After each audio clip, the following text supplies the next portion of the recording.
These are two quotes I wanted to read. To organize the world's information and make it universally accessible and useful. And another quote, to give people the power to build community and bring the world closer together. At the time I went to library school, I thought that trying to realize these ideas were the mission of public libraries. The world has changed. These are, respectively, the mission statements of Google and Facebook. Libraries are no longer the primary organizations of information in our society, although they remain committed to the mission of building community and, I suppose, bringing the world together. Today, however, there's an important difference concerning who we turn to get our information and about how we facilitate building our social communities. These mission statements are not, of course, business models. Google and Facebook need to make money for their stockholders. That has important implications for the information product you get, the nature of your connectivity, and the price you pay for it. It would be revisionism to say that the information product of broadcasters, publishers, and news organizations was not impacted by the need to remain viable and profitable, and that even a public entity like libraries did not influence what we had access to or how ideas were presented. But we are talking today about something that represents a different order of power and magnitude than what has come before.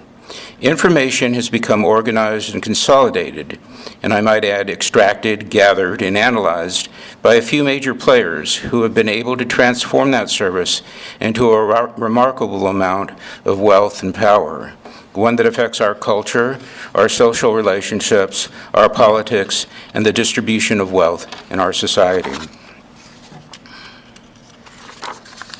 One of the traditional roles of a public library has been to inform people about the quality and objectivity of information sources, to ensure equality of access to information, to protect free speech and foster public dialogue, and to protect the privacy of individuals.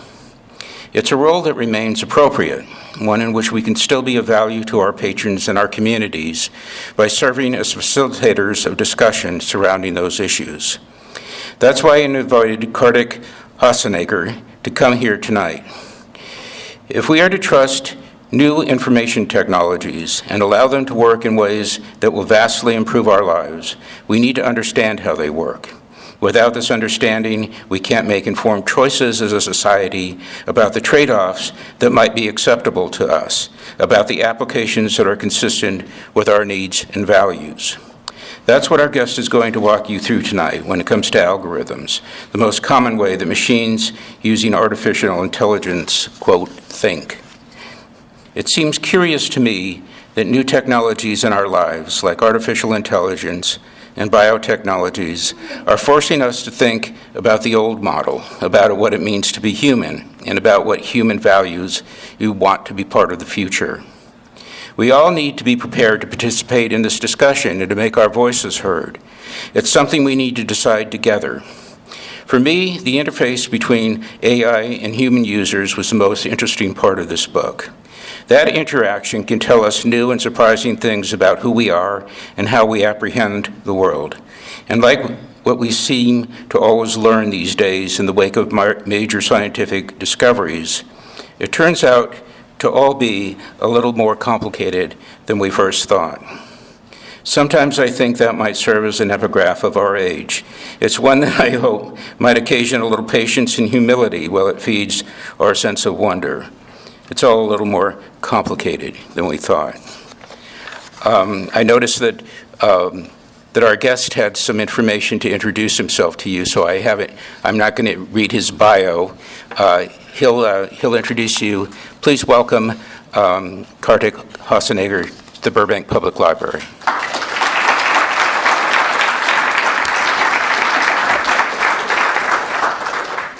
Thanks, Hubert. Great pleasure to be here. I'm guessing the mic is on. You can hear me back there, right? Thank you all for being here. I'm Kartik Hosanagar. This is a rare opportunity to speak at a library, so I'm very thrilled to be here at this setting. So just a little bit of background information on myself. I'm a professor at the Wharton School at the University of Pennsylvania. I'm a professor of technology and digital business, so I study how technology affects consumers and business. At Wharton, I teach a course called Enabling Technologies, which is an overview of the tech sector. I've been teaching at Wharton for about 15 years now. In fact, when I started at Wharton, I was younger than my MBA students.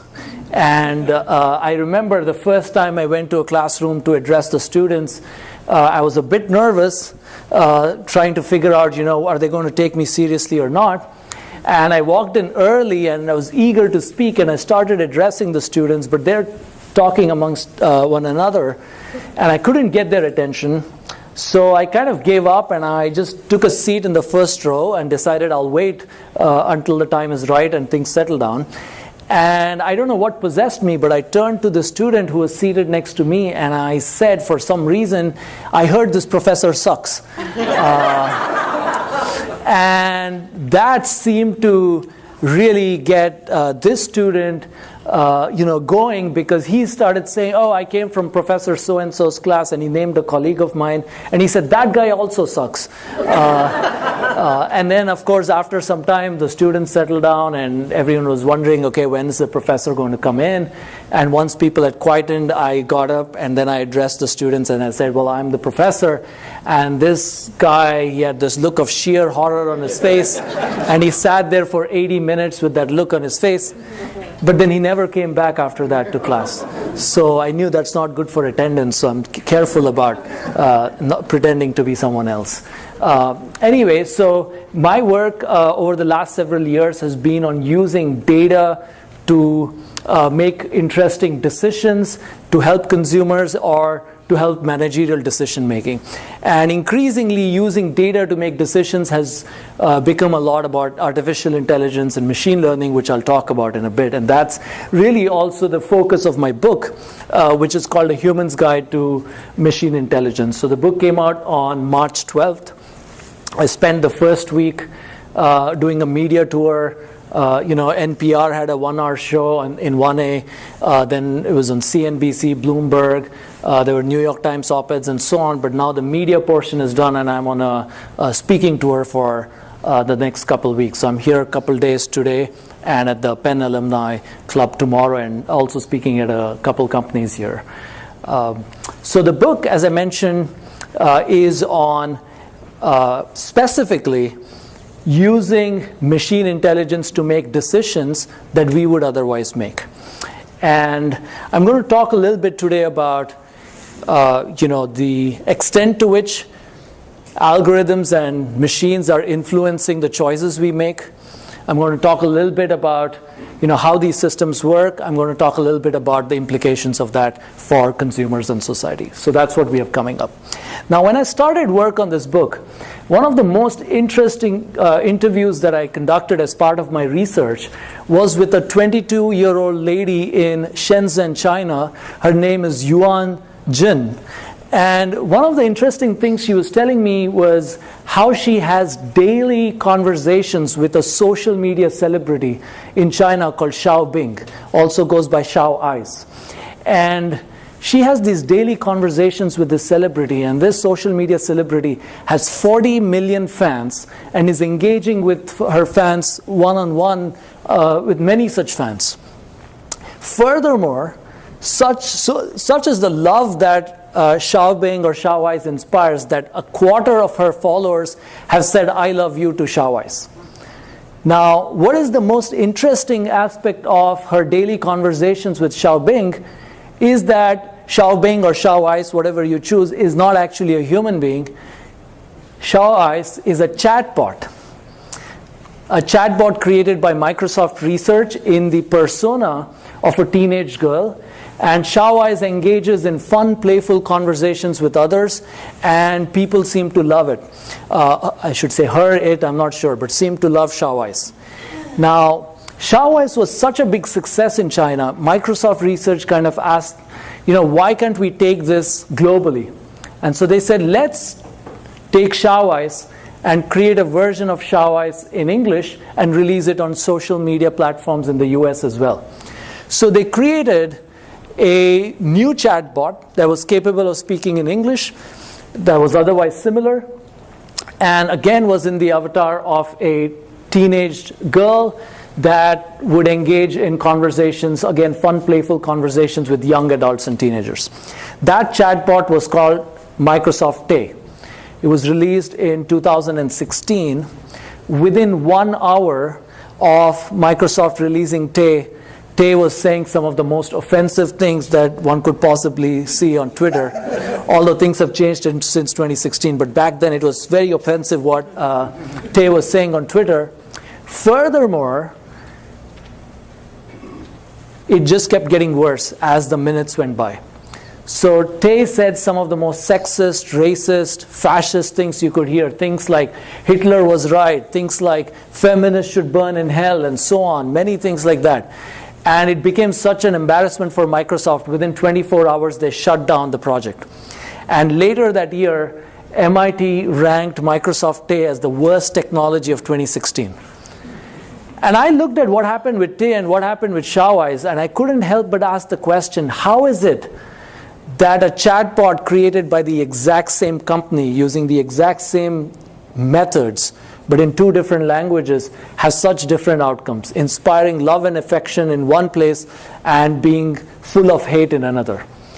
And what does Microsoft's experience with Tay have to say about the broader pattern of us rolling out AI in so many different settings?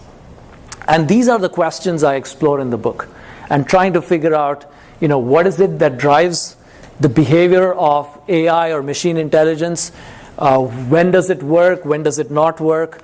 And when might things go wrong? How do we make sure we take back control before machines take over the control, right? And so that's what I've explored. So I'm going to talk a little bit about that. First, I want to talk a little bit about how algorithms of various kinds make or help us in making decisions. And I'm going to try and make the case that these systems have a huge impact on our choices today. I'm then going to step back and talk a little bit about how they work, and then I'll come back to the implications going forward. Okay? So we've all used and seen algorithms in some form or the other. Right? For example, you go to Amazon, you're ready to buy a product, and Amazon says, people who bought this also bought this. Or people who viewed this eventually bought that. And you kind of say, oh, maybe I should buy that instead, right? And so we've seen these. And they have a big impact on our choices. Most of us think, we get these recommendations, we nod politely, we do what I want. But my research shows that they have a significant impact on our choices. For example, at Amazon, over a third of the choices people make on Amazon originate from algorithmic recommendations. So that's billions of dollars of product choices driven by one piece of technology that Amazon rolled out. At Netflix, over 80% of the viewing activity is determined by algorithmic recommendations, as opposed to what we came in, deciding to watch. At YouTube, 70% of the time people spend on YouTube is determined by algorithmic recommendations. These statistics, by the way, some of them are based on research conducted by data scientists at these firms, right? So very accurate information where they look at what happens if we don't show recommendations, what happens if we show recommendations, and 70% of the time we spend on YouTube is governed by algorithmic recommendations. Now, beyond these traditional media or traditional digital media, even if you go beyond and look at something like social media, oops, what happened here? Did the battery die out? Well, I'll use this manually. Oh, it says here it's going to restart any second. Remind me later. Okay. Okay, there we go. Machine intelligence is not yet at the level where it can figure out there's a talk in progress. Well, beyond media on YouTube, Netflix, if you look at social media, algorithms, again, determine what kinds of posts we see. At any given point, we log into a platform like Facebook. There's over 1,000 posts that Facebook could select among our friends and show it to users. And the algorithms select which ones we want to see. Do you have a question, sir? Yes, I do. If you could just do me a favor, and you give me a definition of what do you mean by an algorithm? Yes, I'll come to that. I'll explain. It's essential to Yeah. what you're talking about. Yes. I will give you a brief definition. I'll give you a longer definition in a bit, okay? An algorithm, quite simply, is a series of steps a computer application follows to get a task done. So Amazon, when it wants to recommend a product to you, like I said, people who bought this also bought this. So that's an algorithm that says, I'll look at everyone else who bought this product, I'll see what else they bought, and I'll show it to you. For now, you can think of algorithms as any computer application we use. Any computer application, because every one of them has an algorithm in there. And I'll clarify, once I set up the basics, some more details on what we mean. Thank you. Sure. So as I mentioned, Facebook, the media we consume, it is determined by an algorithm that selects which of thousands of posts to show us. It's not only determining what we see on Facebook, but it's also determining who we connect with on Facebook, because the algorithm suggests, hey, you should probably be connected to so-and-so. And these connections are not just casual digital connections. Algorithms are also determining physical connections, meaning in the physical world. For example, the most dominant dating applications today, like Tinder and Match.com, they use algorithms to suggest who people should date. And in fact, almost all of the matches on apps like Tinder and Match.com are determined by algorithms. And so they're even determining who we date and marry. And this is true not just in terms of decisions in our personal life where it's very obvious. Algorithms have an impact on our choices in ways we don't even realize. In 2012, Facebook conducted a study where they wanted to see if Facebook's technology and algorithms have an ability to influence people's decision to vote in an election. So what they did in that study was they took their base of, billion plus users, and they took a sample of those users, several million users, and they broke them into two groups. One group, half of these users, got the regular newsfeed algorithm, meaning whatever you normally see on Facebook is what you would continue to see. But for another group of users, Facebook said, we're going to tweak the algorithm so that we show them more hard news and fewer fun videos, meaning more stories like the war in Iraq and fewer stories like funny cat videos that a friend is sharing. And they wanted to see how that changed self-reported voter turnout. How many of them clicked the I voted button on Facebook that Facebook pops up around the elections where you can let your friends know that you voted. And it turns out that the voting turnout increased from 64% to 67% for users whose newsfeed was tweaked. Meaning that for people for whom they showed more hard news and less of the funny cat videos, the voting turnout went up from 64 to 67%. Now 3% might not sound like much, but we know many elections are determined by much smaller percentages. So Facebook interestingly found they can drive decisions about whether people vote or not. So they can influence who gets elected.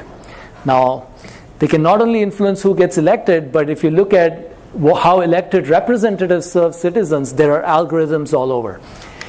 If you have a kid and you are going to apply to a public school, most school districts in the US use algorithms that figure out which students in which neighborhoods go to which schools. And so whether you get one of the better schools or not, there's an algorithm driving that decision. If you look at courtrooms in the US, judges are asked to consult algorithms that predict whether a defendant is likely to reoffend or not. And these predictions are used to inform decisions like parole, sentencing, bail, and so on. So they increasingly have, impact on life and death decisions, like in courtrooms. But beyond that, we're going to see more and more of that. If you look at driverless cars, they'll be driving us around. If you look at where medicine is going towards precision medicine, where the treatment for an individual is based on their unique DNA profile. And that is a lot of data that a human being can't process and make decisions on. An algorithm is going to suggest that based on this person's DNA profile, this is the right treatment and so on. So this is a broad shift in society where we're collecting a lot of data and we're using these algorithms to make lots of decisions. And clearly it's adding a lot of value, right? But there's many implications of it beyond the fact that it adds value, and I'll talk about that. But again, before I go there, I'm going to now step back and revisit the question of what are these algorithms. I'm going to open up this black box and look in and ask, how do they work? Okay, so a more detailed answer to your question now. So, algorithms. The name algorithms comes from its inventor, Al Gore. Okay, just joking. No connections to Al Gore. So algorithms, it's a term that simply refers to a series of steps a computer software follows to get a task done. A simple way to understand it is that when I make an omelet, there's a series of steps I follow. Now you could call it an omelet recipe, but a computer scientist would just call it an omelet algorithm. It's as simple as that. What are the steps the application is going to follow to get the task done? So if you look at a chatbot like Microsoft Tay, it follows a set of steps to understand what the other person is explaining or telling, and then has a set of steps it follows in order to respond. If you look at Alexa, there's an algorithm that again helps Alexa understand what you're saying, and there's an algorithm that helps Alexa respond. If you look at any algorithm I mentioned, like Amazon's, people who bought this also bought this. That's an algorithm as well, right? So all of these things are algorithms. The question is, how do you build that? It used to be the case that a programmer would sit down and think through what are the steps the software should follow and code that in. So for example, if I wanted to create software to do our taxes, it's that time of the year, right? I would pretty much look at tax codes and put in a set of rules. If the person's residential address is California, then do this. If it's Pennsylvania, do that. If the person is married and has children, then these are the deductions allowed, and so on. There's a fixed set of rules, right? And a programmer would code that. Now, algorithms have been evolving over the last few years. As I said, initially they were what I call fully programmed, meaning the programmer or the engineer decides every single step the algorithm should follow. Also, algorithms performed a decision support function, meaning they advised a human being who then made the final decision. Where we are going is that we're going towards artificial intelligence, where a programmer doesn't need to program every step. The idea is the software learns on its own, and we'll come to how it learns in a bit. And furthermore, we are also going to a world where they're becoming more autonomous, meaning they don't just provide a recommendation, they can make a decision. They can drive our cars, they can drive airplanes, and they can do many other things, right? So let's talk about that transition a little bit more. I'm going to rewind back, say 20 years back, and let's say I wanted to help a doctor. Any doctors here? No doctors here. Okay, so I can say whatever I want about that. I have to be cautious with my examples if there are doctors here. So let's say I wanted to create a software that can help doctors diagnose diseases. Okay? A patient walks in with a set of symptoms, and this software is supposed to say, this person has pneumonia, that person has flu, this person has common cold, that other person has something else, and so on, right? And I wanted to create that software. 15, 20 years back, the way I would do this is I would go interview doctors, and I would ask them, tell me how you diagnose diseases. And a doctor would tell me, hey, if the person has had fever for over a week, I start to think of bacterial causes as opposed to viral causes. If the person does not have fever, does not have body aches, and it's only been a day, I start off by assuming it's a common cold. Things like that. They give me a set of rules. And what I do is I interview doctors, lots of them, spend hours and hours with them, and I find the rules they use to make decisions. That's the old way of creating the system. It's known as an expert system because you're interviewing experts and you're codifying their knowledge. That's how artificial intelligence used to be 20 years back. Transfer knowledge from experts into a database. Turns out these systems worked reasonably well, but they couldn't match a human being. You're interviewing experts, and lots of them, and spending hours and hours and hours, but you look at the performance, it cannot match a real doctor. And the reason is that we have a lot of knowledge that we cannot express. It's an idea a Hungarian mathematician called Polanyi referred to as tacit knowledge. And the idea that there's a lot of knowledge we have that we don't even know, that we cannot express. For example, if I were to tell you, give me the rules I can use to identify your mother in a photograph of 20 people. And we can spend hours and you can give me lots of rules. Her nose is like this, her eyes are like this, hair is like this, and so on. And I can codify all the rules, but I can guarantee to you that software will fail with the very first photograph. That's because you have a lot of tacit knowledge you're not able to share in the form of rules. And that's true for doctors, it's true for everyone. And so artificial intelligence, which got started in the early 1950s, didn't make a whole lot of progress beyond simple things like playing chess and so on, because those are governed by a fixed set of rules, and so AI could do well at that. But it couldn't really match human beings at things like diagnosing diseases or driving a car. But what has happened in recent years is that we've become smarter about how to extract intelligence. And the way we have done it is to revisit and ask what exactly is intelligence and what exactly is artificial intelligence.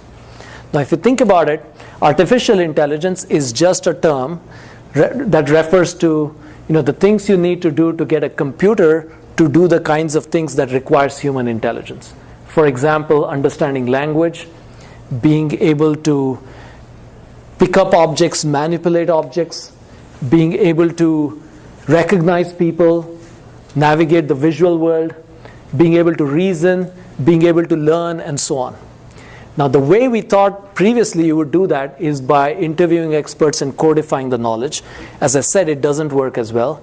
Now, what's working is you instead take data, you observe people, you observe how they make decisions, and have a system that learns on its own by looking at patterns. So rather than asking a doctor, how do you diagnose diseases, all you do is you collect all the data. And now you have a data set of 1 million patients who walked into various hospitals in the US. What are their actual symptoms that they walked in with? And what was the final diagnosis that a doctor gave? And now you ask a system, learn the patterns. And now the system analyzes the data and learns the patterns on its own, because it's observing when a person is diagnosed with a flu, you almost always you see there's a fever. You also see there are chills there. You also see there's body ache, and it sees those patterns. So you're not asking a doctor to give us the rules. It's observing that by looking at clinical markers, by looking at symptoms the patient walked in with. And all of a sudden, you start to find these systems are not only as good as doctors, they're starting to beat doctors at many kinds of tasks. They're able to beat doctors as well because not only are they observing what 1 or 2 or 3 doctors are doing, they can observe what thousands of doctors are doing. They have access to way more data, way more processing power than our brains. They can store much more data than our brains, and so they're able to beat human beings. The same is true for driving a car. You wanted to drive a car, I'm going to ask you, give me all the rules you use to drive a car. I think you'll agree with me if we spend 5 hours or maybe even 5 days with you giving me all the rules and I coded all those rules and I unleashed that car on the road, you wouldn't want to be anywhere near that car, right? That's the problem with the old way of designing AI. The new way is we just attach a camera to people's cars in the front, at the back, at the sides, and you just observe what they do. When do they brake? When do they steer left, right? When do they change lanes?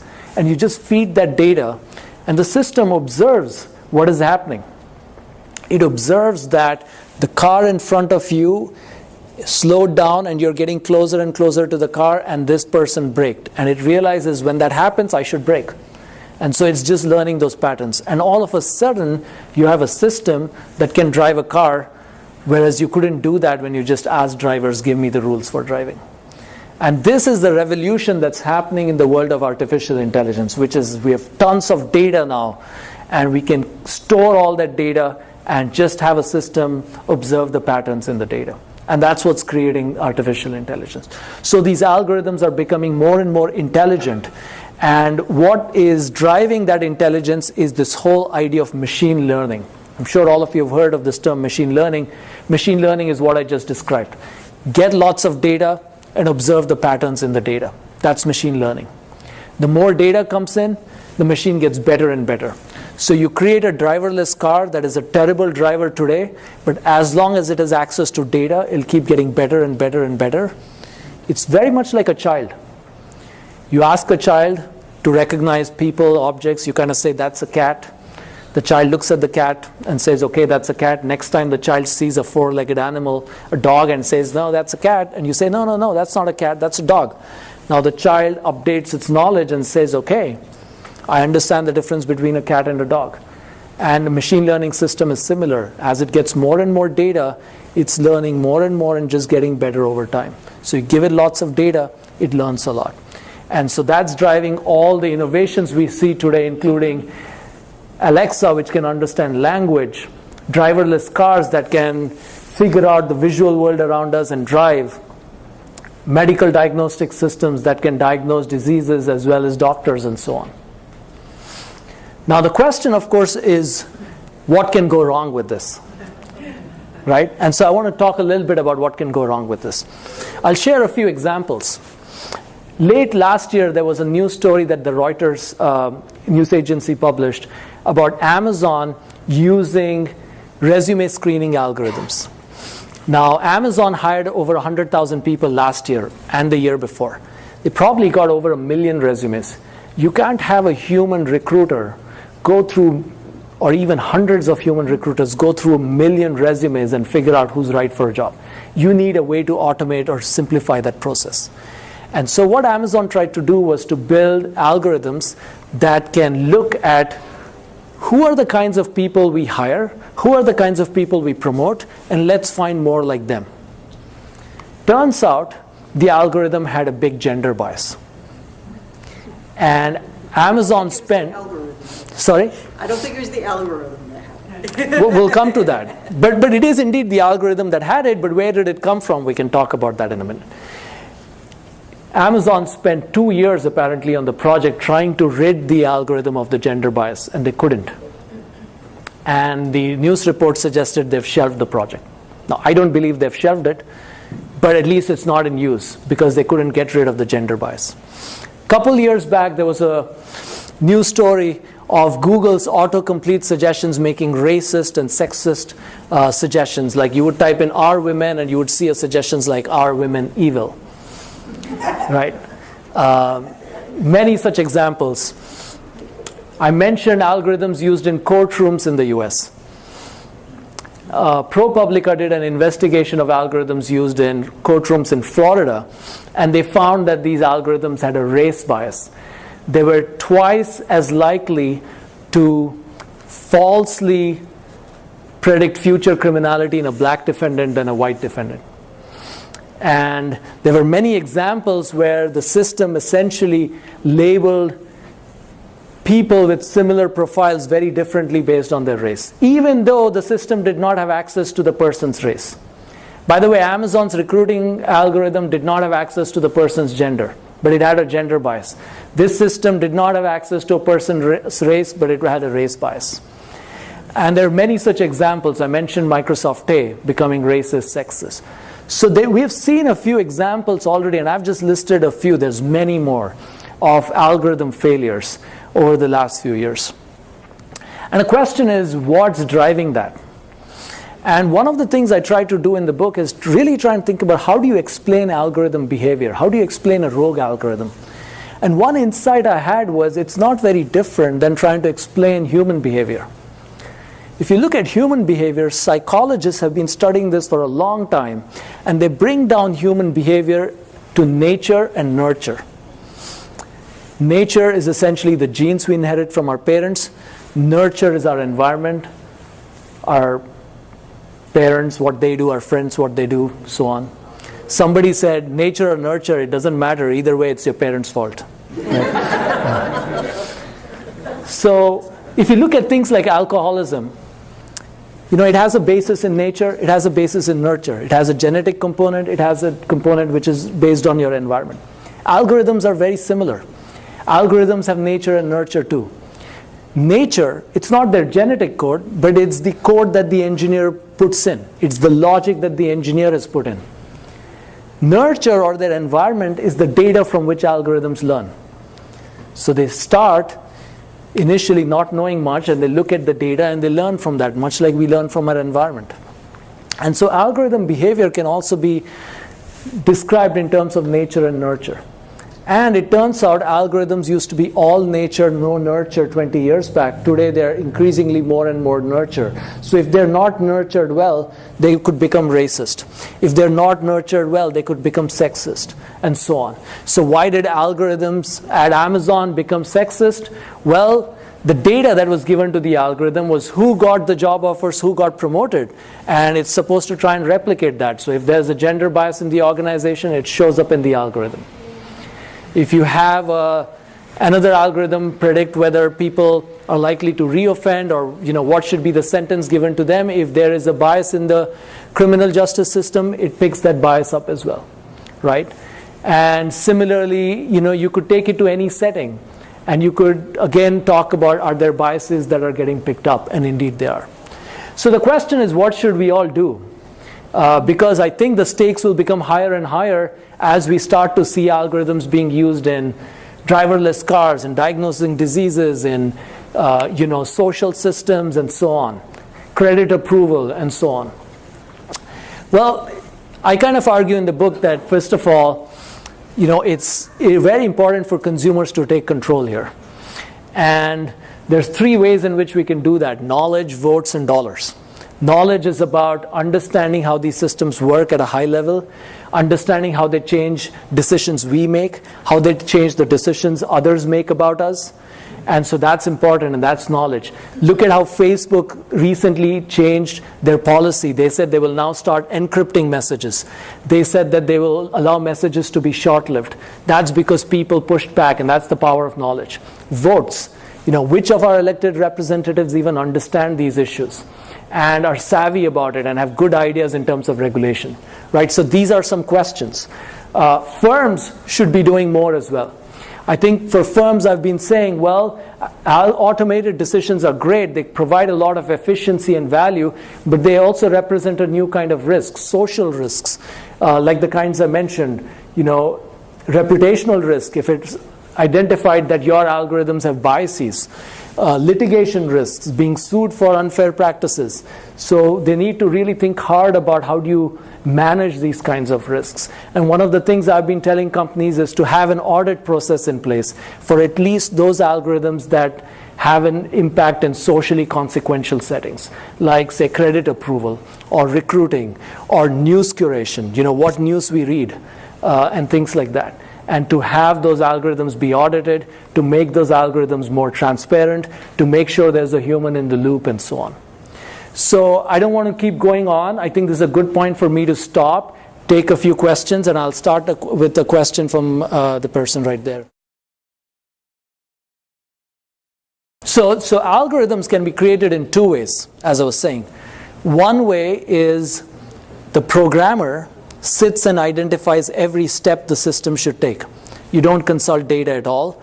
And I kind of sit and say, well, if I want an algorithm to recommend movies for you, here's what I want it to do. And I identify the steps, right? The other way is you say, here's a ton of data, go learn from it. And what we are finding, as I said, is it's more efficient and we're able to build better systems when we just have it learn from data. I think there's ample evidence that algorithms can take in a lot more data than humans can account for many more factors that humans can. They can make decisions faster than humans can, and they can make decisions at large scale than humans can. So for example, if I had a human being say, I said, this is my expert, you have any question, go ask this person. That person can serve 50 people, 100 people, but Google can serve billions of people, and it says, ask me whatever question and I can. So it's efficient along all these lines. It has this one problem I've brought up, the bias. But here's the tricky thing about bias and these unanticipated consequences. Many studies show that algorithms on average are less biased than humans. So you might ask, what's the problem, right? It's less biased than human. The problem is that human biases do not scale the way algorithm biases do. A biased judge can affect the lives of 500 people. A biased or poor doctor can affect the lives of 500 people. You have an algorithm used in all the courtrooms in the US that's affecting the lives of millions of people. And so what's at stake is higher. We need to have a higher bar for that because of that scale. Now, I am personally hopeful that we are more likely to correct algorithm biases than human biases. So in the long run, I'm hopeful for algorithms. So I'm not an algorithm skeptic. However, I think we could easily lose control if we don't put checks and balances in place right now. And so that's what I've argued for. Another example, there was a huge stock market crash in 2010. $1 trillion of market value wiped out in 30 minutes. Turns out it was because high-frequency algorithmic trading, it spiraled out of control, and regulators had to step in, reverse a lot of transactions to restore the market.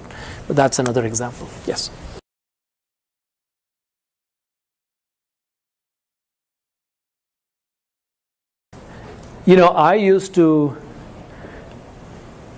I'm from the technology world.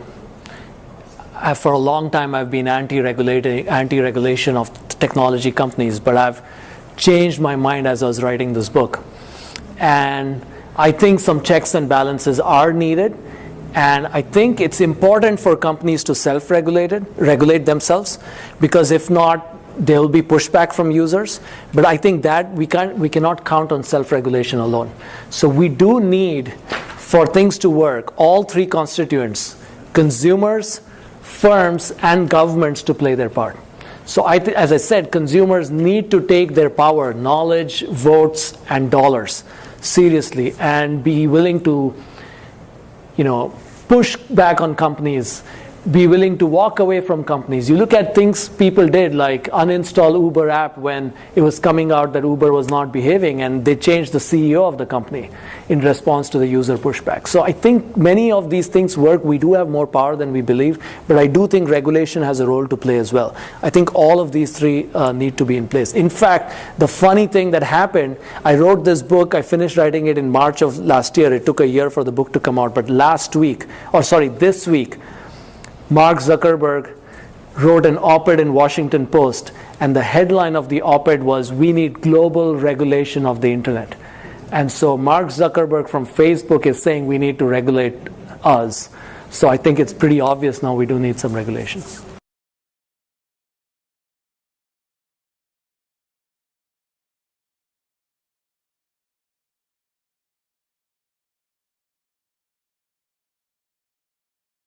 People have proposed many solutions. Some people say, for example, these data science teams that build these algorithms should be more diverse and should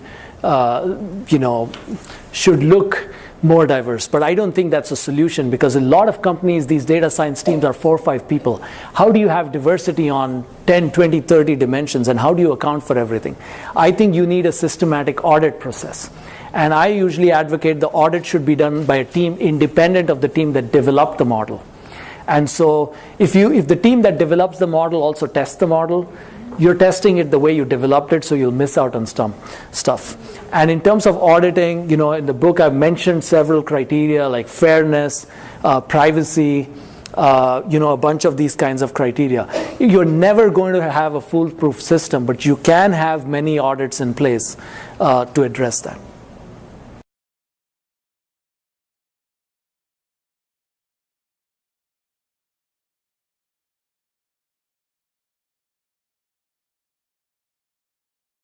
That's a great question. Can we ask an artificial intelligence? Repeat this question. Yes. I couldn't follow what he said. Yes, I was just doing that. Can we ask an AI system to explain how it arrived at a decision, right? And it's really interesting. A few years back, the AI models that were used were very simple models. And a programmer could say, well, if this person's credit application was approved, or this person was invited for the job interview, here were the 5 most important factors in the model. What has happened over the last few years is that these algorithms, these models have become more complicated.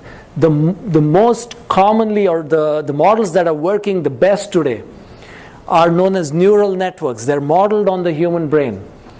And these neural networks learn knowledge and make decisions in ways the programmer cannot even explain. So you have a neural network-based system that is driving a car that went and hit a person. You ask the person who developed the software, why did this car go and hit this person?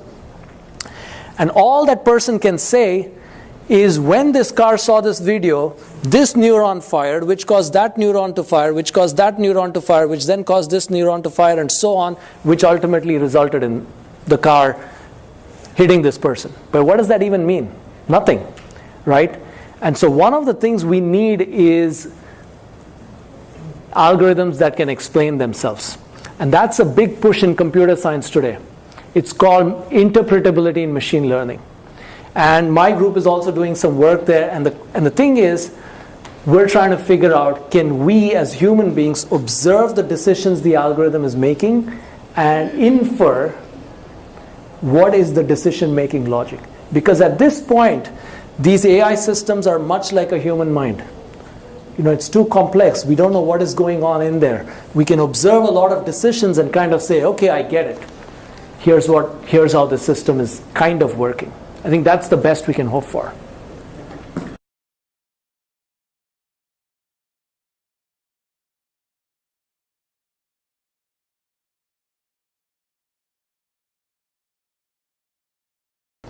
I'll give you the short answer, but I'll give you a couple readings for the more detailed answer. So where does the data come from? It depends on the context. So if we're talking about a system to diagnose diseases, the data is coming from hospitals. Now again, at the hospital, we've kind of said, okay, you can use this data to improve internal, decision making and so on. If we're talking about driving, driverless cars, it's based on a bunch of people who agreed to a program where they say, okay, I'll install cameras and I'll drive. But if you're talking about things like ads on the web, if you're talking about Amazon recommendations, Netflix recommendations, almost any ad you see on the internet, it's all our data. It's what we click on, which website we visit.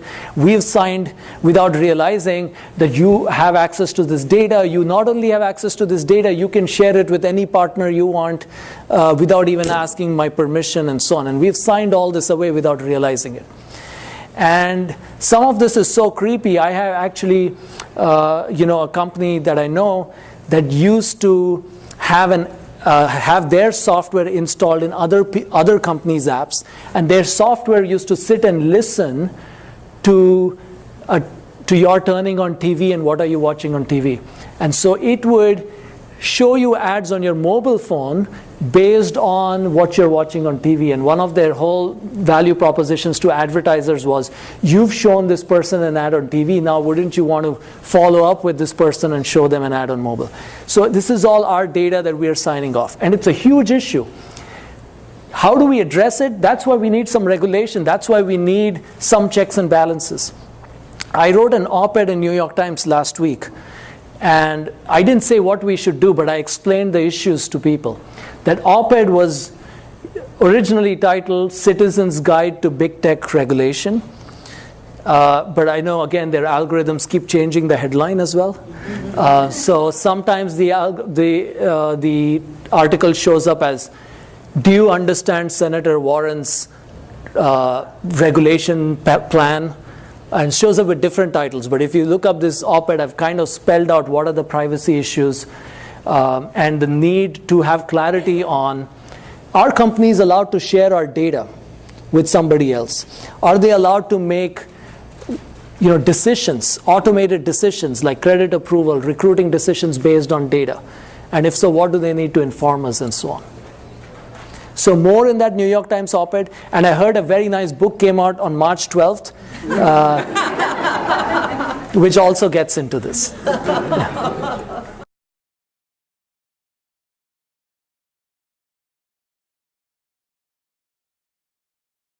So are there natural limits to intelligence? So I'm going to talk about limits to today's intelligence, and I'm going to say in terms of future, I'm not going to draw too many boundaries. But in terms of today, artificial intelligence is mostly what we call ANI, or artificial narrow intelligence, also known as weak AI. And what we mean by that is it's good at one task, maybe even better than humans at that one task, but that's all it can do. A driverless car, all it can do is drive a car really well. But it cannot maybe play chess with me, or it cannot diagnose diseases.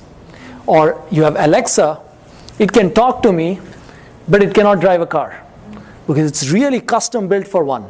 And that's not true intelligence, because true intelligence is I can do all of these things simultaneously. That is artificial general intelligence. Now the question is, when will we be able to get to artificial general intelligence? When the field of AI started, the goal was to build artificial general intelligence. 30 years, computer scientists struggled, and they couldn't get there, and they kind of realized, you know what? Let's start with a simpler thing. Let's get good at one thing. And now I think we're already there. So now computer scientists are revisiting the question of what artificial general intelligence looks like. Will we get there? Author Nick Bostrom conducted a survey where he asked over 50 leading AI researchers globally and asked them, do you think we'll get, actually over 100 AI researchers, and asked them, will we get to artificial general intelligence? I think it was Nick Bostrom or James Barrett, I forget which one, but one of them conducted this survey. Now, almost everyone who was surveyed, and these are computer scientists, gave a range between 25 and 75 years in terms of when we'll reach artificial general intelligence. If you reach artificial general intelligence with computers, there is no doubt that it's only a matter of maybe a couple years before you reach what is called super intelligence, meaning what we have is more intelligent than any human being. Because it is generally intelligent like us, but it has the ability to store more data and to process data faster than us. So at that point, if we get there, there's no point doing anything. You want to cure cancer, whatever idea you're going to come up with, this system will come up with it before you. Because it's smarter, it can handle more data, it's just as intelligent. So at that point, we may as well just turn on TV and just sit there and keep watching it. So will we get there? Who knows? But people believe it could happen within a century.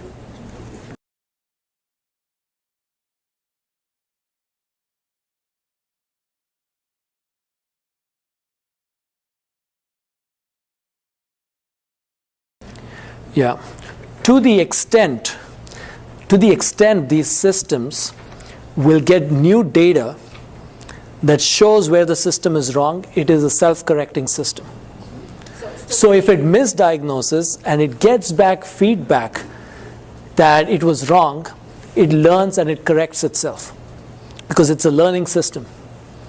But if it does not get the data back, for example, let's say men are just, even if they're suffering from depression, are not willing to reveal it, not willing to go to a doctor, it doesn't have a way to get that data. So it doesn't have a way to correct itself. So it just comes down to how representative is the data of the reality. And that's the question with all these systems.